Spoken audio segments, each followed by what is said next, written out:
l'épreuve du trimaran SVR Azartic.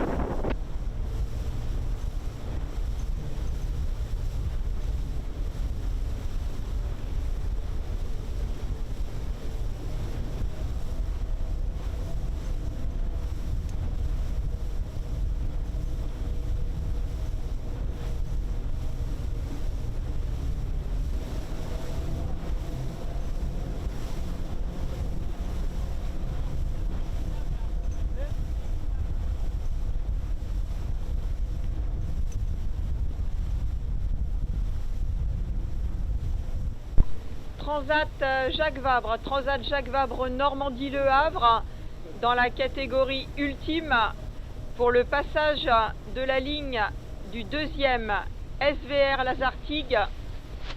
Passage de la ligne SVR Lazartigue. Top! On va vous avoir par là, sans les frontales. Merci. On se rapproche un peu. Ouais, On s'approche, on est loin, chef. On est loin. Bravo! Avance un peu pour mettre du pain derrière. Avance un peu. Ouais les gars. Bravo. Là ou pas? Bravo. Bravo.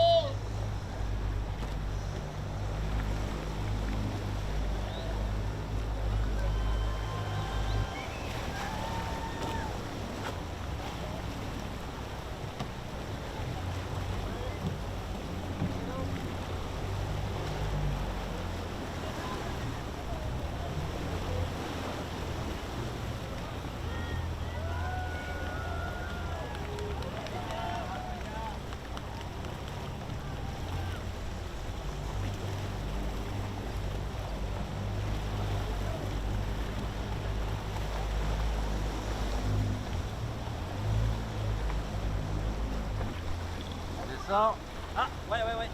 On s'approche. Ah ouais, sur les bons polos. Ah bah ouais. Allez, ouvre un peu la fenêtre, voilà. Mets la voile derrière eux. Encore un peu, voilà. Avec la voile. Bravo les gars. Bravo.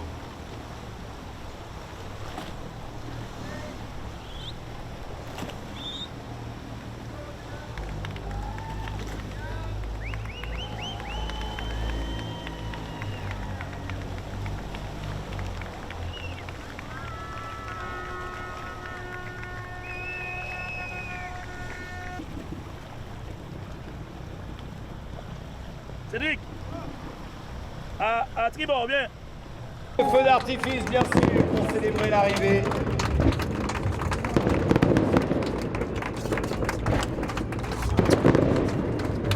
Les bateaux qui sont sur le podium, ici à Fort-de-France.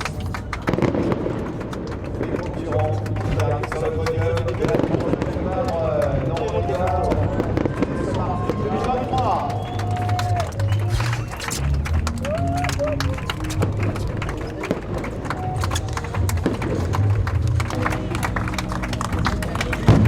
Mesdames et messieurs, deuxième de cette transat Jacques Vabre Normandie dans François Gamard, Tom Laperche sur SVR Lazartigue. Vincent. Merci.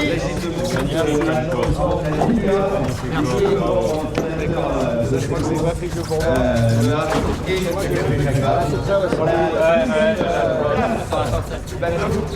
SVR Lazartigue. François Gamard.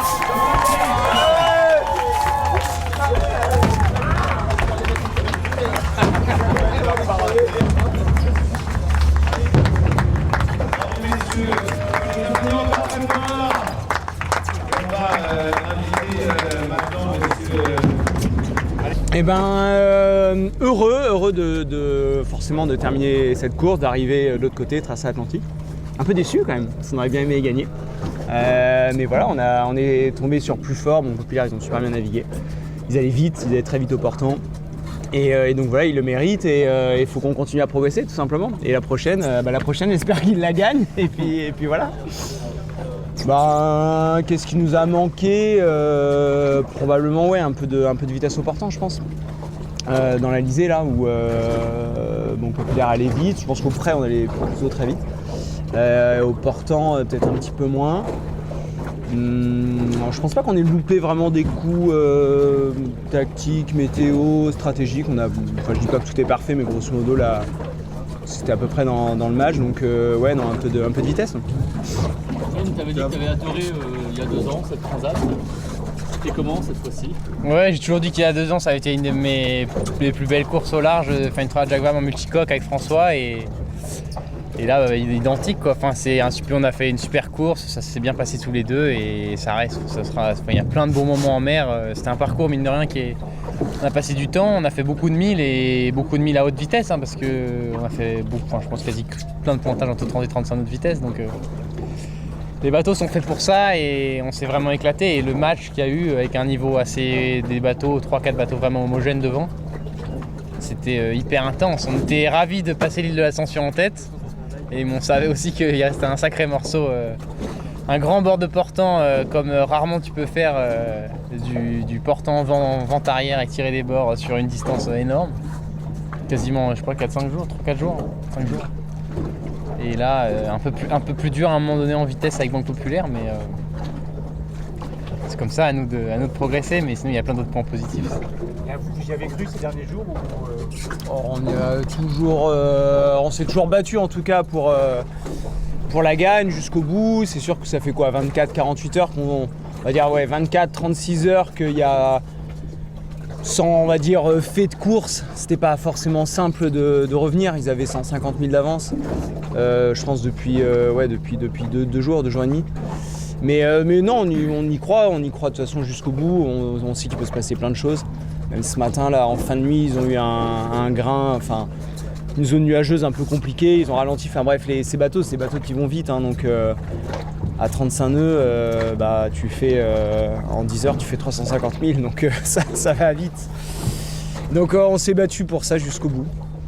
Et malheureusement, ça suffit pas. Mais voilà, ça reste, comme disait Tom, ça reste une expérience incroyable. Et traverser l'Atlantique sur ces bateaux, ça reste génial. Probablement c'est la première fois qu'on vole autant, aussi longtemps. C'est juste, ouais, c'est incroyable. Tu n'as même pas l'air fatigué? Pas trop.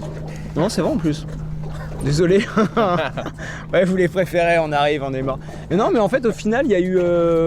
On n'est pas trop fatigué parce qu'on arrivait des conditions où on pouvait s'enchaîner. Il n'y a pas forcément besoin d'être 2 dans le cockpit pour faire avancer vite le bateau.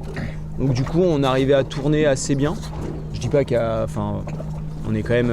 Voilà, c'était pas de tout repos non plus. Mais on n'est pas trop fatigué, non. Moi, j'ai pas l'impression qu'on soit trop fatigué. Tu t'es imaginé seul ce bateau en quelques semaines au départ du Tour du Monde, tout est projeté en disant François sera pas là. Est-ce que c'est pas un truc de fou d'aller faire ça, le Tour du Monde en solitaire? C'est un challenge énorme, c'est un truc de fou, oui, un petit peu, parce qu'il y a quand même pas grand monde qui est attelé. Et voilà, c'est un truc où j'ai vraiment envie de faire ce Tour du Monde. Et forcément, il y a des moments où, pas en permanence, mais il y a forcément des moments où pendant cette transat Jacques Vabre où je me projetais, où je me posais des questions, et où même je notais des choses, ou sur la réflexion pour préparer ce Tour du Monde qui arrive très vite, et puis pour être... Ouais, forcément, il y a des moments où tu t'imagines tout seul sur le bateau. Je pense que c'est un peu inévitable. Ce Tour du Monde, j'en ai envie au fond de moi, et ça va arriver maintenant très vite. Le bateau va bien, là, justement, après ces 14 jours et avant le Tour du Monde, ou il y a peut-être quelques petites choses à faire On va faire dans les grandes lignes, le bateau il va très bien. On a eu pas de gros soucis majeurs. Après, c'est des petites choses, il y a plein de petites choses à vérifier qu'on n'a pas eu le temps de trop vérifier ces derniers jours. Mais dans les grandes lignes, il n'y a pas d'avarie majeure. On est assez ravis du bateau. François, 2 fois deuxième de la Route du Rhum, 2 fois deuxième de la Transat. Poulie d'or, hein. C'est pas moi qui l'ai dit. Ça t'agace ou Ah, j'aurais bien. Non, mais c'est vrai que j'aime bien. On aime bien gagner. C'est vrai que là, ça fait une grande série de 2e place depuis 2018. Alors, d'un côté positif, c'est qu'à chaque fois on est 2e, pas très loin, on joue la gagne. C'est quand même, c'est chouette. Tu vois, c'est quand même, ça veut dire sympa. C'est-à-dire que tu fais des belles courses. t'es pas à côté de la plaque, t'es bien, tu joues la gagne, tu t'amuses. La Termine, compétition à tu chaque casses fois elle pas. est belle, ouais, c'est. Donc tu reviens dans 2 ans. Mais ça serait bien de gagner, hein, ça serait bien de gagner. Ouais. Tu reviens dans 2 ans. Ah, je sais pas, mais en tout cas j'aurais bien aimé gagner, ouais, ça c'est sûr. Un mot sur la concurrence. À la fin de règne du Gitana, mais qui a eu des problèmes, les pauvres. Et les autres bateaux derrière. Quel est votre regard sur cette flotte ultime Ouais, c'est difficile d'avoir beaucoup de recul parce que justement on sait pas exactement ce qui s'est passé à bord, les petits problèmes, les machins. Mais je pense, alors déjà on va donner quelque chose d'assez positif, c'est que vraisemblablement tous les bateaux vont arriver. On a des petits problèmes à droite à gauche, mais grosso modo tous les bateaux arrivent. Le départ c'était pas si simple que ça, enfin on montre bien qu'on est capable de naviguer dans des conditions fortes même si ça n'a pas duré longtemps, sans trop de soucis. Donc ça c'est quand même un point qui est assez positif. Dire qu'il n'y aura aucun problème sur le Tour du Monde, évidemment, ne me faites pas dire ce que j'ai pas dit, mais les bateaux vont plutôt pas mal d'un point de vue là. Après la situation météo à la fin a fait que la flotte s'est quand même plutôt vachement étirée. Parce que si on regarde au poteau nord, enfin je sais pas les écarts et tout, mais grosso modo il n'y a pas tant de distance entre les bateaux. Je pense que sortie de poteau noir, on est les 5 à quelques heures, quoi. Peut-être à 250 000. Et encore une fois, avec des bateaux qui vont à 20 nœuds, c'est quand même assez serré. Après, là, ça s'est étiré, puis là, ils se sont retrouvés coincés, donc ça ne veut plus dire vraiment grand-chose. Mais non, ça montre encore le potentiel, justement, qu'il y ait eu une belle course là. Enfin, en tout cas, nous, on a vécu une belle course, je sais pas à vous à terre, mais nous, on s'est régalé. Enfin, il y avait quand même une belle confrontation jusqu'au bout. Et ça laisse imaginer encore de belles choses pour le Tour du Monde dans quelques semaines. Pour toi, c'est la dernière course pour le skipper, ça fait quelque chose de bateau et de laisser à un homme de Tom. C'est ma dernière course en tant que skipper, ça je suis pas encore complètement au courant. Il y aura des courses encore l'an prochain, je crois, on va faire en équipage. Et donc je pense que je serai skipper, enfin j'en sais rien, on n'a pas vraiment pensé à ça.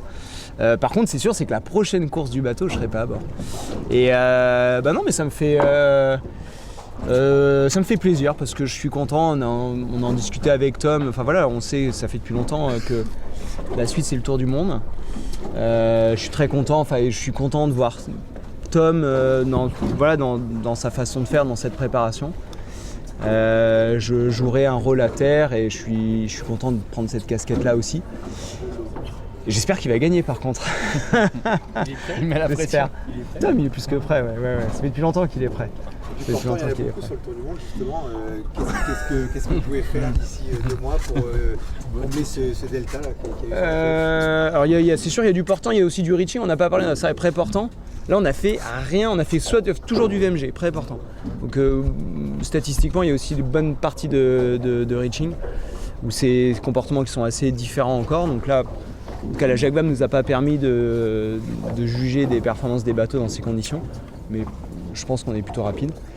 Et après, oui, encore, on peut améliorer plein de choses, hein, je pense, en quelques semaines.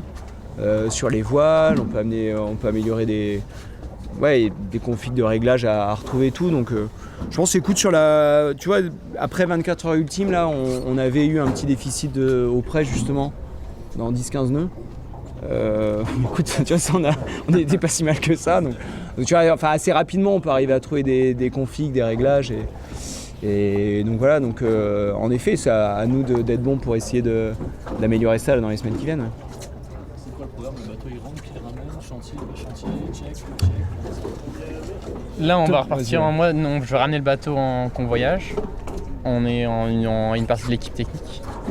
Et on va faire un chantier. Donc on le ramène, on va être dans 15 jours, on sera en Bretagne. Et il y a un petit chantier de 3 semaines de vérification avant d'être 10-15 décembre de nouveau à l'eau et puis aller à Brest pour Noël, quoi, juste après. Donc non, ça va s'enchaîner vite. Après ce chantier de vérification, normalement pour l'instant il n'y a pas de gros soucis majeurs à déplorer et à refaire ou à régler. On ira à Brest assez vite. Merci.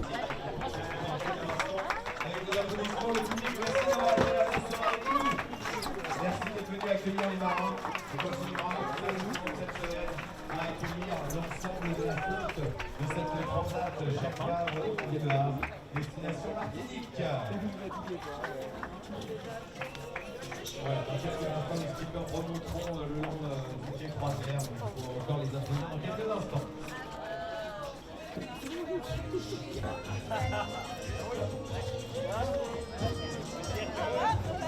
L'ascension là. L'ascension, c'est une petite victoire. On est au pays des merveilles.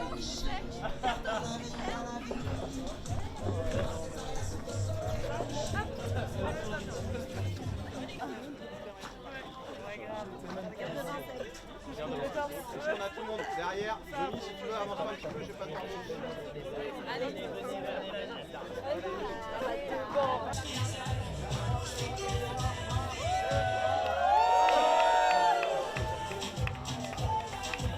Merci à toutes les